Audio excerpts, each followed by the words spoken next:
우리 앞뒤로 옆에 인사할까요? 당신 안에 성탄이 이루기를 원합니다.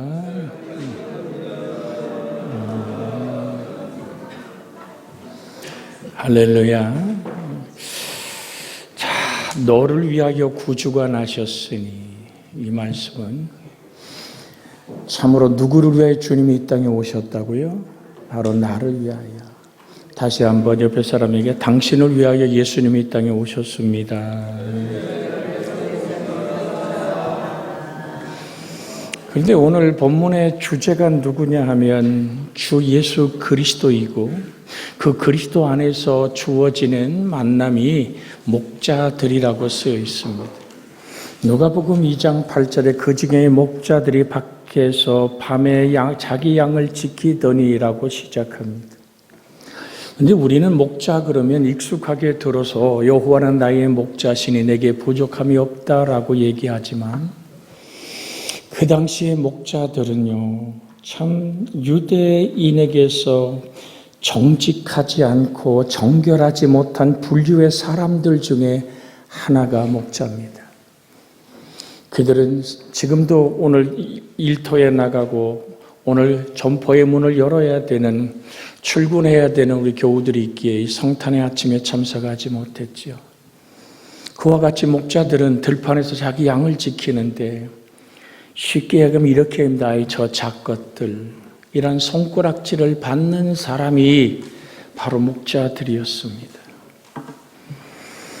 실제로 베들레헴에는 이렇게 밤을 새며 양을 지키는 무리들이 있었습니다. 사실은 사무엘이 자기 집에 오는 걸 압니다. 다윗은 정말 하나님 너무 사랑했거든요. 그런데 아버지 이새가, 야, 너는 그냥 들판에 있어. 그러니까 다윗은 거기에 그냥 그러고 얼마나 보고 싶었을까요? 다윗같이 하나님을 사랑하는 사람이 자기 자녀죄는 없음에도 불구하고 너는 여기 이 사무엘을 만나러 올 자격이 없어. 양이나 지켜 밤이 맞도록 거기에 소외됐던 사람이 다윗이었습니다. 근데 하나님의 눈길은 다윗에게 머문 것처럼 이 땅의 상처와 아픔과 고난과 내가 봐도 누가 봐도 사람 꼴 되지 않는 그 모습 속에 그들이 하나님을 찾아간 것이 아니라 천사를 통해 하나님이 그들을 찾아오셨다라는 말입니다. 모든 사람이 사는 거주지를 떠나 들판에 밤을 새며 자신의 양떼를 지키는 사람들, 지금은 아이들이 그런 용어를 쓰는지 모르겠지만 혹시 왕따라는 말을 알아요? 전혀 한 번도 따돌림을 당한 적이 없는 것 같아. 그래서 왕따들이 하는 말이 뭡니까? 왕처럼 따로 있는 사람이라고. 자기를 아무리 자위한다 할지라도 실질은 버려진 외로움과 슬픔의 사람들이거든요. 하나님은 기억하십니다. 하나님은 다가오십니다. 하나님 우리를 만나 주시러 오신 분, 온 세상이 나를 버린다 할지라도, 때로는 외롭고 힘들게 지친 삶을 사는 인생일지라도 하나님은 천사를 통해서 다가오듯이 오늘 여러분과 저에게 다가와 말합니다. 내가 너를 지명해 불렀나니 너는 내 것이라. 할렐루야. 두려워 마로. 내가 너와 함께함이잖아. 세상이 뭐라 그런다 할지라도, 내가 온 세상에 우겨쌈을 당한다 할지라도, 거꾸로 뜨림을 당한다 할지라도 내가 내 속에 있잖아. 두려워하지 마. 내가 너와 함께함이니라. 이것이 목자들에게 나타난 천사의 만남이요, 우리를 향한 오늘 주님의 만남임을 기억하시고 주님 앞에 마음을 여십시오. 주님은 그냥 마음을 부수고 들어오는 분이 아니라 계시록 3장 20절에 보면 내가 문 밖에 서서 두드리노니 내가 너를 사랑하여 이 땅에 왔단다. 요한복음 1장 14절에 뭐라고 얘기합니까? 함성 한번 같이 해볼까요? 영접하는 자, 곧 그 이름을 믿는 자들에게는 하나님의 자녀가 되는 권세를 주었으니. 할렐루야. 혈과 육으로 나는 것이 아닙니다. 하나님께로부터 난 자의 이야기를 하고 있습니다. 하나님의 영광이 두루 비추매. 오늘 성가대가 특별 찬양을 통해서 하나님께 드렸던 많은 찬양 속에 가장 많이 떠올랐던 두 단어가 뭡니까? 영광입니다. 뭐가 영광이죠? 요한복음 1장 4절에 그 안에 말씀 안에 그 안에 말씀이 육신이 되어 우리 가운데 오신 그 예수 안에 하나님의 생명이 있었으니 이 생명은 사람들의 빛이라. 하나님의 생명의 빛이 드러나고 영화롭게 나타나는 것을 우린 영광이라고 말합니다. 여러분, 그 영광은 뭐를 몰아냅니까? 주의 사자가 곁에 서고 주의 영광이 저희를 두루 비침에 크게 무서워하는지라. 그런데 주의 천사가 그들 위에 섰다. 그리고 주의 영광이 그들을 둘러 비추었다. 그러자 그들이 큰 두려움으로 두려워하였다라는 이 말씀 안에서 우리는 무엇을 만나야 됩니까? 하나님의 천사가 목자들에게 누구나 알 수 있는 정도로 분명하게 나타났고 놀란 겁니다. 생각도 못한 일이 벌어진 겁니다. 그런데 그 빛이 얼마나 밝고 환한지, 그 다가오는 이미지가, 그 다가오는 그 감정이 너무나도 가슴 떨리는 두려움이었단 말이죠. 정말로. 마치 오늘 새벽에도 잠깐 드렸습니다만은 사도행전 16장의 감옥에서 바울과 실라가 밤중쯤 되어 하나님을 막 찬양할 때 지진이 나고 옥문이 열리고 창고가 풀릴 때 옥사장이 다 도망갔구나. 그래서 칼을 가지고 자기를 자결할 때 아니야, 네 몸을 상하게 하지 마. 그때부터 이 옥사장은 두려움이 시작됩니다. 거룩한 두려움이. 우리 도망 하나도 안 갔어. 여러분, 그때 다가왔던 하나님을 목도한 자의 그 큰 두려움이, 그걸 뭐라고 얘기합니까? 하나님을 경외하는 떨림이라고 말합니다. 이 목자들이 평생에 생각도 못하고 예비도 없이 만난 천사의 영광스러운 이 빛 앞에서 그들은 경외함으로 떨었다라고 말씀드릴 수 있지요. 그러니까 이 영광이란 말이 우리가 참 외우기 편한 한 헬라어로 쓰였습니다. 독사라는 말이죠. 산에 있는 뱀 독사가 아니라 헬란말로 이 독사라는 말은 하나님의 영광의 하나님이 장엄하게 임재했을 때 나타나는 경외하는 떨림을 얘기하고 있습니다. 스데반이 돌 맞아 죽을 때 하늘을 우러러보니까 하늘이 열리고 거기에 주 예수가 서신 것을 보고 너희가 십자가에 죽인 그 예수를 하나님이 살려내셨고 지금 하늘 보좌 우편에서 우리를 보고 있잖아. 두 가지 반응입니다. 귀를 막고 이를 갈며 그 얘기하는 스데반을 돌로 때려 죽이는 무리가 있는가 하면 그 영광의 주님을 바라보기에 돌 맞아 죽으며 기도했던 스데반의 기도가 뭡니까? 하나님, 나를 돌 때려 죽이는 저들의 그 살인의 죄를 저들에게 돌리지 마옵소서. 그 속에는 평화가, 도대체 스데반 속에 무엇이 일어났기에 그것은 성탄이라고 말하고 싶습니다.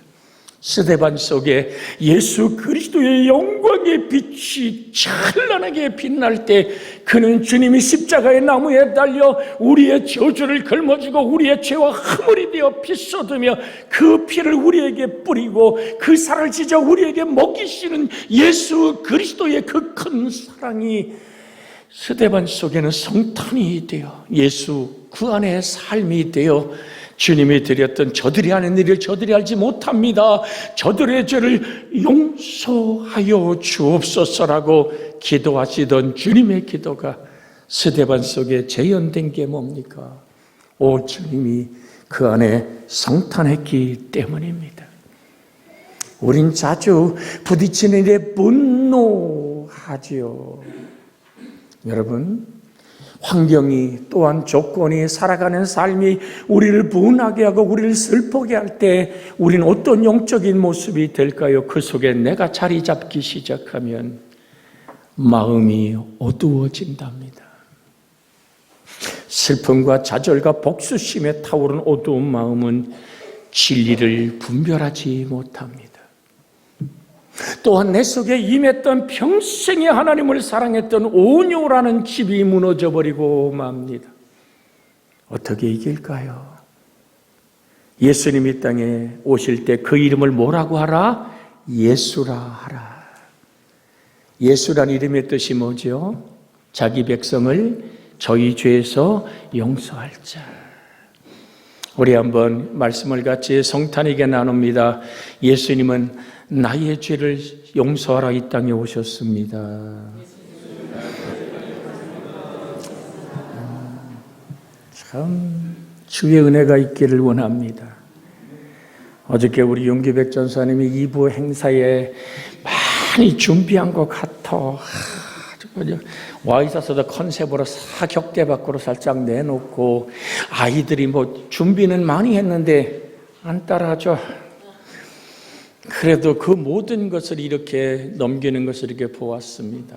주님, 우리를 사랑하십니다. 내가 주님을 못 따라간다 할지라도 주님은 여전히 나를 떠나지 않고 사랑하십니다. 할렐루야. 두려워 말라. 내가 너와 함께 함이니라. 놀라지 말라. 나는 너의 하나님이 됨이니라. 그래서 나는 너를 위하여 십자가에 달려 살을 찢고 피를 쏟아 너의 죄를 씻고 너의 저주를 몰아내고 내 영혼이 잘되게 하시며 내가 범사에 잘되며 강건하기를 내가 원하노라. 예수님 오신 목적은 그것입니다. 그는 부유하신 이로서 가난하게 되시면 그의 가난함을 통하여 우리를 부유케 하시기 원하시는 주님의 축복이 오늘도 성탄의 여러분 속에서 시작되어지기를 주의 이름으로 축복해 드립니다. 그래서 주님이 이렇게 말씀하잖아요. 천국은 마치 겨자씨 하나를 같아서. 여러분 겨자씨 봤어요? 여러분 그건 강아지 풀씨보다도 작아요. 땅에 탁 떨어지면 못 찾아. 너무 작아서 천국은 그렇게 작은 것으로 시작됩니다. 주님, 내가 때로는 힘들고 지치고 목자들처럼 사회에서 외면당한 나이지만 주님 오늘 찾아왔습니다. 주님 성탄 내 속에 예수님 모셔드립니다. 마리아에게 성령으로 수태하던 예수님의 능력이 나를 만나 주시옵소서. 왜 우린 복음을 전해야 합니까? 천국 가야 되잖아. 응? 내 어머니 아버지가 그렇게 정말로 고생하고 힘들고 아프게 살았잖아. 오늘 여러분이 이때까지 살아오면서 정말 사망의 음침한 골짜기를 걸치며 아픔에 눈물을 흘리며 살았잖아요. 그런데 지옥 가면 안 되잖아요. 하나님의 형상과 모양으로 지음받은 우리를 구원하기 원해서 세상 죄를 지고 가는 어린 양을 보라. 세례 요한은 거기에 완전히 꽂혀버린 겁니다. 그 어린 양 예수, 그가 이 땅에 오셨다. 온 세상에 미칠 하나님의 기쁨의 소식 예수, 그것을 우리는 복음이라고 말합니다. 하나님의 임재의 영광 자체가 성탄이요 우리 속에 임하는 하나님의 존귀한 영광인 줄로 믿습니다. 마치 어쩌다가 보석을 발견한 것처럼 나는 우리 고선영 집사가 솔로 하는 걸 오늘 처음 들었어요. 근데 제 생각에는 어머나 고 집사님에게 저런 매력이. 물론 우리 지휘자 오늘 신 집사님의 애씀도 있고 혼자서 밤이 새도록 사내가 부른 거 아니야? 여러분 그게 마음속에서 하나님을 찬양하는지 목소리만 울리는 건지 알잖아요. 주님을 바라보는 아름다움. 오늘 성가대의 찬양이 어땠어요? 멋졌습니다. 우리 이렇게 한번 할까요? 멋졌습니다. 시작. 멋졌습니다. 우리 일범 집사님 미소가 참. 오늘 하나님 찾는 갈 때 나는 가수인 줄 알았어. 그 가슴 속엔 노래자가 아니라 찬양자가 된 것을 하나님께 영광을 돌려드립니다. 노래 부르는 사람은 많아요. 그러나 찬양하는 사람은 그렇게 많지 않습니다. 핸델이 졌던 메시아 중에 할렐루야 다음에 내주는 살아계시고라는 솔로곡이 있습니다. 우리 왜 부활절에 가면 성가대가 부르잖아요. 할렐루야 할렐루야 할렐루야 왕의 왕 주의 주. 매력 있죠. 근데 그 다음에 솔로 내주는 살아계시고를 정말 소프라노. 근데 그때 맥거리경이라는 지휘자가 오늘 콘탁을 탁 놓고 얘기합니다. 너는 정말 내 주가 살아계신 걸 믿냐? 내가 부르는 노래는 성악을 전공했고 좋은 음대를 나왔고 너의 목소리가 그렇게 모든 사람을 아름답게 할지 몰라도 하나님의 가슴을 울리는, 내가 내주는 살아계심을 내가 부르는데 정말 내가 내 속에 하나님의 살아계심을 믿고 부르냐고 그랬더니 너무 당황했어. 모든 무리 앞에 네 다시 시작할 때 군중을 의식하지 않고 나의 목소리를 뽐내는 것이 아니라 주를 향한 찬양의 강구의 그 영광은 하나님의 마음을 울리는 거예요. 계시록 8장에 보면 보좌 앞에 있는 그릇에 하나님의 향이 담겨 아버지께 영광이 되고 천사가 그것을 받아서 응답할 수 있는, 조금 어렵지요. 그러나 하나님의 나라의 세계를 얘기합니다. 주의 나라가 우리 성가대에게 임하고 평강이 함께하기를 주의 이름으로 소원해 드립니다. 바쁜 중에도 밤잠 제대로 못 자면 우리 성가대장이 얼마나 수고하는지 몰라요. 주의 은혜가 평강으로, 주의 평강의 아름다운 일들이 만들어지기를 예수님의 이름으로 축원합니다. 할렐루야. 그러면서 얘기합니다. 오늘 다윗의 동네에 너희를 위하여 누가 나셨다? 구주가 나셨으니 곧 그리스도 주시니라. 왜냐하면 오늘 너희에게 그리스도 주이신 오늘 구주가 다윗의 성에서 나타날 것이기 때문에 우리는 왔다라고 얘기하는 이 아름다운 모습 속에서 우리는 하나님을 보는 은혜가 있기를 주의 이름으로 소원해 드립니다. 모두가 난다 그랬어요. 그곳에 가면 강보에 쌓여 구유에 누긴 아기를 보리라. 누구나 가장된 사람은 느끼는 거 아닙니까? 아무리 어린 나이에 결혼했을지라도 자기 아내가 만삭이 되어 아이를 낳아야 되는데 아이 낳을 곳이 없어. 말구유란 얘기는 유태인들은 땅에다가 흙을 파서 구유를 만듭니다. 그러니까 지하에 흙을 파서 거기에 소떼, 양떼를 두는 곳이 구유입니다. 얼마나 가슴 아리했을까. 저는 이 성경을 읽을 때마다 아팠던 추억이 제 가슴을 두드립니다. 우리 아들놈 중이성은 목사가 태어났을 때 순산이 되지 않아서 병원에 한 5일 동안 입원을 했었습니다. 원주기독병원에. 이게 태어나라 그러는데 그때 원장이 오늘 장로님이셨지요. 제가 찾아가서 나 어느 교회 좀 개척하면 예배당을 짓는 목사입니다. 그 양반이 그때 산부인과의 과장이 최고 책임자였습니다. 자기 모든 특별료 다 빼고 그때에 나온 병원비가 30만 원이었습니다. 그런데 제 주머니에 그 돈이 없었어요. 그래서 집사람 보고 집에 있어, 내가 돈 마련해서 태어날게. 그때 개척을 하고 땅을 사고 예배당을 짓고 그때 받았던 사례를 재정을 오늘 교인들에게 넘겼더니 한 달에 15만 원의 사례를 저에게 줬습니다. 어찌할 바를 모르는 입장에서 집사람은 우리 아이와 함께 병원에 있고 길을 나올 때 기독병원이 언덕에 이렇게 내려오는 길인데 가자나 다리가 전차는 제가 다리가 풀려 주저앉았습니다. 하나님, 오늘 퇴원해야 되는데 물론 저희 처갓집은 정말 짱짱합니다. 말 한마디만 하면 30만 원이 문제겠습니까? 300만 원이 문제겠습니까? 3천만 원이 문제겠습니까? 내가 처갓집 실력을 압니다. 그런데 그러고 싶지 않은 거죠. 집사람도 저도. 주님, 걸어 내려올 때 형에게 전화를 했습니다. 내게 30만 원만 돌려달라고. 내가 곧 갚겠다고. 30만 원을 빌려서 아이를 퇴원시켰습니다. 태우고 나서 처갓집으로 보내니까 이제 안 쓰면 되지요. 그래 놓고 한없이 지방에 때 와서 마음 아파 주를 바라보고 이게 도대체 뭘까? 내가 개척해서 9년 동안 단 한 번도 살해받지 아니고 땅을 사고 예배당 지고 여기까지 왔는데 하나님, 그러고 있는데 지금 김종만 목사님 주문진에 계실 때입니다.